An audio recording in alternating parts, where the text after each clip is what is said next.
me, Matt, please. Right, your favourite gig as an audience member?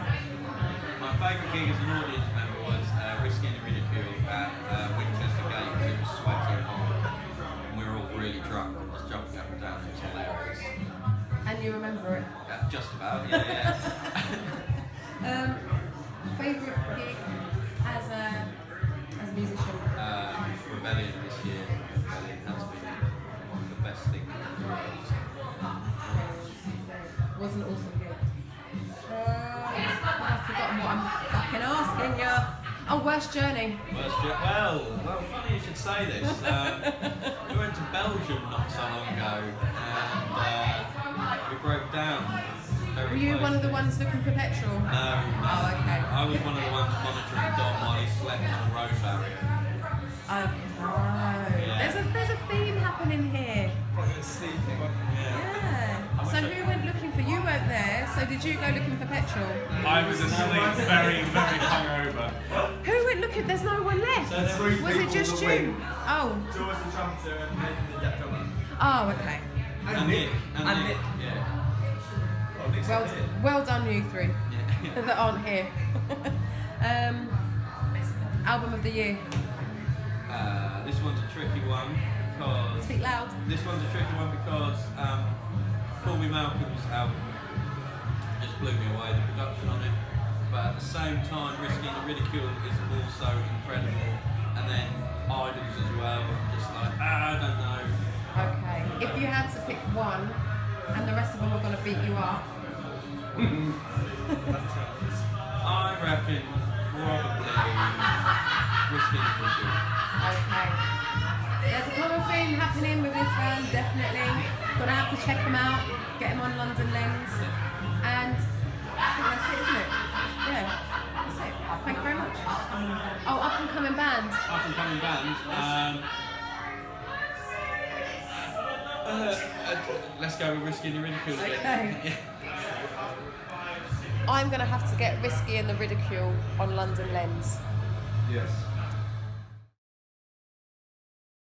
The amazing Millie Manders.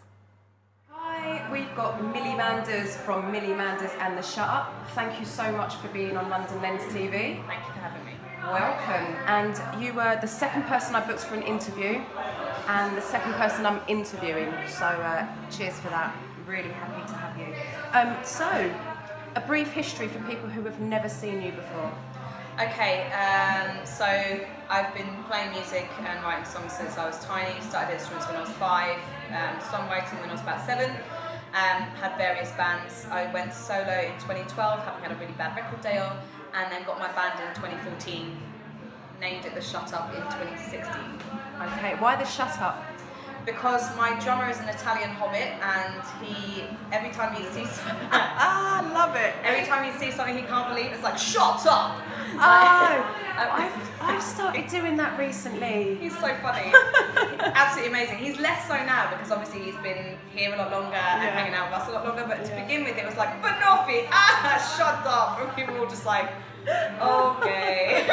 Oh, I love it. It just became a thing. Yeah. So you're called the Shut Up now. The Shut Up. Okay. Someone once said, I'm not sure who it was, and many people have said it since, a great song should make you dance, feel, or think. Now, I love your songs. I haven't heard a song yet that I haven't liked. And some of them make you do all three.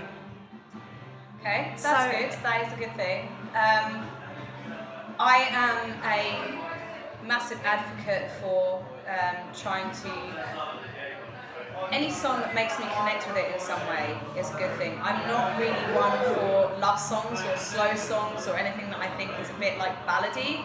I have written the odd ballad, but I much prefer to be moved, to have my feet moving, to have my hips swinging. Yeah. But I am an emotive person, and so I write very much from the heart and often from anger.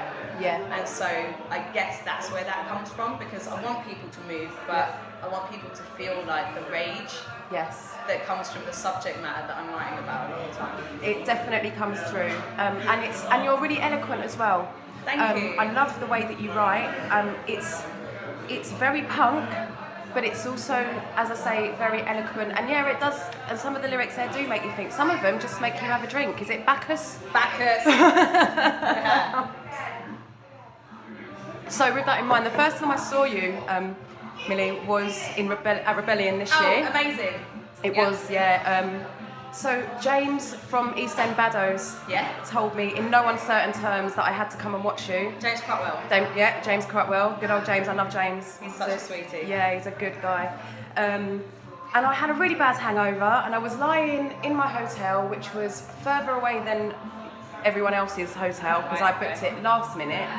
Lying there thinking, oh my God, I've got to go and see this band, and they better be bloody good. And I got there, and I was like, oh my God, you'd already started. I got there a bit late, sorry, I think I missed like half of the first song. That's not a problem. And I was like, oh my God, this is great. And I said to James, I'm not drinking. And then you introduced your song, when I say drink, have a drink. So I had to go to the bar and get a drink. And then I had a very good day. So thanks for that. You're welcome. Hair of the dog often helps at a festival, doesn't it? Yeah, it did. I'm not so sure about days 3 and 4, but that definitely. Remind me what day you were on? We were on the Friday because we were then in Norwich with Voodoo Glow Skulls the next day. Voodoo Glow Skulls, wow, great, another great band. Amazing, and their new singer Ephraim is just incredible. Really? His live show, his stage persona. Do you know Death by Stereo? Yeah. So he's the lead singer from them, Oh, and now okay. works with Voodoo as well, and it's an electric show. And Brilliant. we learned a lot that night. Good. It's always learning, right? Exactly. We're always learning. That's what life's about. And punk, obviously. So, what was I going to ask you? Oh, so what's your favourite lyric that you've ever written? That I've ever written? Yeah. Oh gosh. I wouldn't say necessarily my favourite lyric because I think that lends positivity to it. And that's not a negative thing to say, it's just that it's more about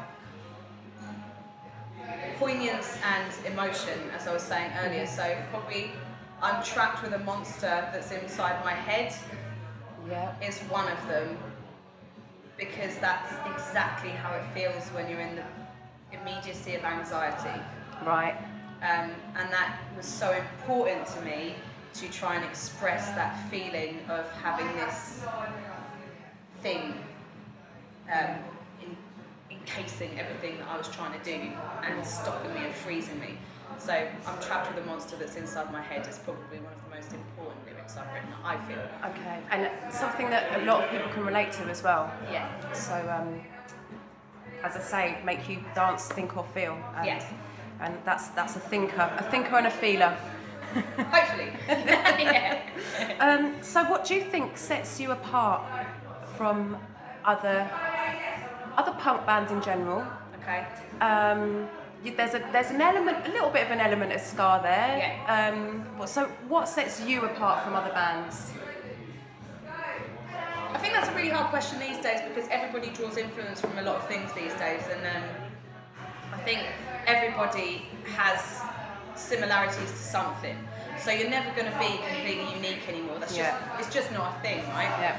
Yeah. But I think we are freer in the way that we write because of the huge amount of influences that we have. I was really lucky to grow up in a household that listened to old school R&B and to soul and to punk and big band jazz and classical and mod and like ska, everything. There was just everything going on all the time. My dad was buying new music of Cypress Hill and Rage and Prodigy and Red Hot Chili Peppers, and my mum was into the Carpenters and Rachmaninoff and amazing. And so I was so lucky to be influenced by so many things all the time that I think that that's probably one of the things that sets us apart a little bit, because actually you can probably hear a lot of those influences in all of our songs. There's a bit of heavy metal and my vocals are a bit of soul and a bit of Aretha and a bit of Skin and a bit of No Doubt, and there's all of those things that are melding in there, but we're still very punk in our focus in what we want to write about and how we want to deliver it. So I'd say probably that. Okay, thank you. So, I grew up in a house where everyone just listened to reggae and squeeze. and then I was there with Wham and Michael Jackson, of course. And that's probably why no one's ever heard a song that I've written. There we go.